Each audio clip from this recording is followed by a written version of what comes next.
10वें मुहर्रम उल हराम से मुताल्लिक आपने बहुत सी मनगढ़ंत अहादीस, मनगढ़ंत वाक़ये और मनगढ़ंत किस्से कहानियां सुने होंगे, जिनमें से ये कि हजरत आदम अलैहिस्सलातु वस्सलाम को जब अल्लाह ताला ने अपने दस्ते मुबारक से बनाया तो वो मुहर्रम अल हराम की 10वीं तारीख थी।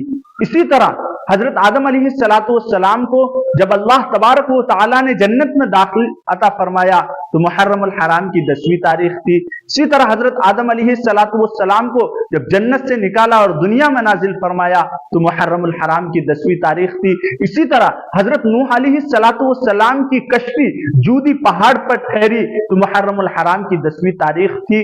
ये सब के सब मन घड़त किस्से हैं, मन घड़त अहादीस हैं जो लोग इस तरह तकरीर में बयान करते हैं। वो सिर्फ अपनी तकरीर में दिलचस्प बनाने के लिए अपनी तकरीर को और अपनी तकरीर में चार चांद लाने के लिए इस तरह के बयानात करते हैं। कुरान से और अहादीस से दूर दूर तक इसका कोई ताल्लुक नहीं है। तारीखी हैसियत से दो वाक़ये हमें 10वीं मुहर्रम अल हराम से मुताल्लिक मिलता है। वो ये है कि हजरत मूसा अलैहिस्सलातु वस्सलाम को फिरऔन और उसकी जालिम कौम से जो निजात मिली थी वो मुहर्रम अल हराम की 10वीं तारीख थी। ये तो तारीखी हैसियत से इसका सबूत मिलता है। इसी तरह हजरत अल्लाह ताला अन की शहादत मुहर्रम अल हराम की 10वीं तारीख में हुई थी। ये दो वाक़ये तो इसका सबूत मिलता है। इसके अलावा जितनी भी ये बातें हैं वो सब मनगढ़ंत किस्से और कहानियां हैं। इसी तरीके से 10वीं मुहर्रम अल हराम या मुहर्रम अल हराम जैसे मुहतरम और अजमत और तकद्दुस वाले महीने में हमें सिर्फ दो काम के करने का हुक्म दिया गया है या दो काम के करने का कुरान से और अहादीस से सबूत मिलता है। उसके अलावा बहुत सारे बिदातों, रुसमातों, खुराफात आपने सुने होंगे।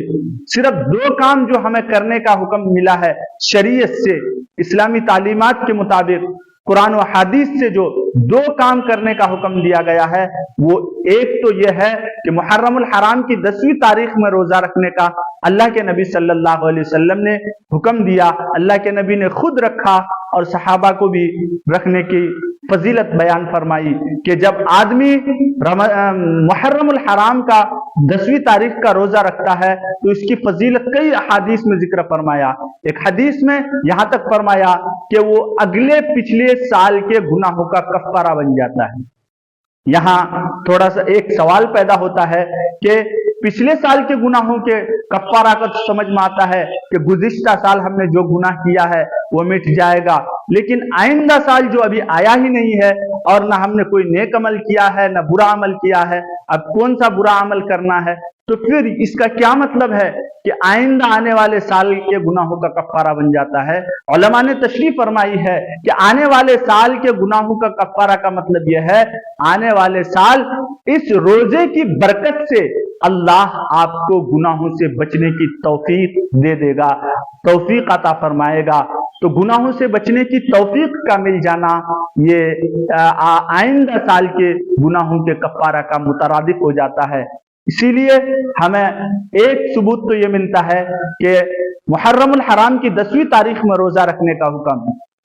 उसके साथ साथ अल्लाह के नबी ने अपने ख्याल का इजहार फरमाया और फरमाया कि यहूदी की मुशाबहत ना हो, तो इसलिए सहाबा को हुक्म दिया कि उसके साथ 11वीं मुहर्रम अल हराम का एक रोजा और मिला लें या 9वीं मुहर्रम अल हराम का रोजा एक और मिला लें, दो मिला लें ताकि उनसे मुशाबहत ना हो।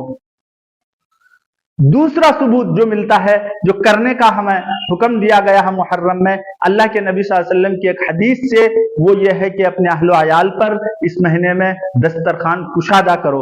दस्तरखान कुशादा करने का मतलब ये है अपने अहलो अयाल के लिए खाने पीने में मामूल से ज्यादा आप खर्च करें तो अल्लाह तबारक व तआला पूरे साल आपको इसी तरह दरिया दिली और वसअत क़ल्बी के साथ आपका रिस्क पूरा साल इसी तरह उतारेगा जिस तरह आप दरिया दिली और अपने दस्तरखान को कुशादा करेंगे अपने रिश्तेदारों के लिए, अपने अहलो अयाल के लिए। तो ये सिर्फ दो चीजों का सबूत मिलता है। इसके अलावा जितने भी आप बातें सुनते हुए आए हैं या करते हैं یا دیکھتے ہیں، یہ سب کے سب بدعت و رسومات و خرافات ہے۔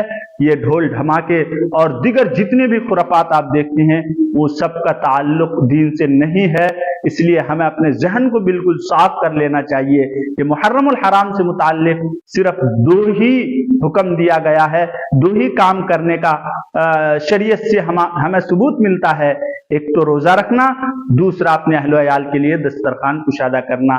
اللہ تعالی عمل کی توفیق عطا فرمائے۔ السلام علیکم